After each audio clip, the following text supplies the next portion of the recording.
cozy up to Downing Street in new ways. OK, we'll leave that there. Let's turn quickly to Ukraine. A lot of our focus from recent weeks has been that $60 billion of aid that's being held up in Congress, yoked as it is to the border bill the Senate is still trying to negotiate. There is overwhelming support, of course, in Congress for Ukraine, but there is a sizable group of Republicans who question whether this money is really being spent on the war effort. This weekend, Ukraine's SBU security service said it had uncovered a corruption scheme in the purchase of arms by the country's military, totaling the equivalent of about $40 million. In some respects, that shows the government is rooting out corruption, which has been endemic and is a major obstacle to future membership of the EU. But on the other hand, the timing could hardly be worse. Let's bring in non-resident fellow at the Atlantic Council, Michael Bociurkiw. Michael, good to see you. I wonder what your thoughts are about what they've uncovered.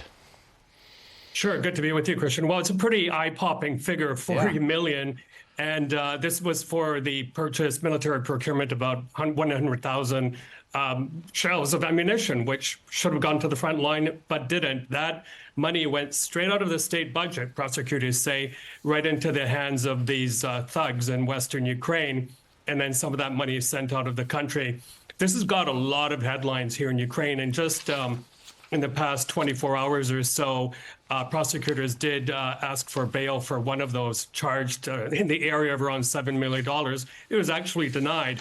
So a lot of questions on actually how this was allowed to happen. Of course, it's great that this was found out, that these the 4 or 5 men have been charged, but what is going to be next for them? I suppose the longer the fighting drags on, the more tempting it is to look for someone to blame for all that. Does this incident, what's been uncovered at the weekend, and the way that the counter-offensive has stalled, does it put more pressure on the commander-in-chief of the armed forces, Valery Zaluzhny?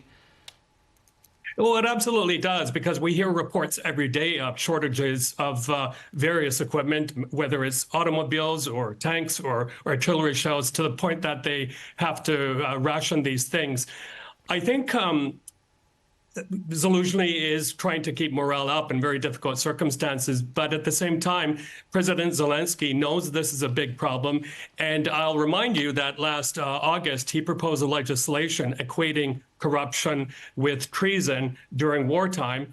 And he said people like those 4 or 5 men that have been charged should face justice, but not necessarily the firing squad. Well, Christian, I bet you, if I went out onto the streets of Kyiv right now and asked everyone what they thought should happen to these chaps, they would recommend the firing squad. That is the mood in Ukraine right now, especially considering the ordinary Joe works so hard to raise money for the armed forces. There are so many volunteer efforts going on right now to raise money, to give equipment to the armed forces, because people just don't trust the system. Yeah, just squeezed up against the break, Michael. I've just got a minute, but presumably that feeling is expanded when you start to talk about the draft and how much bitterness there is around the draft.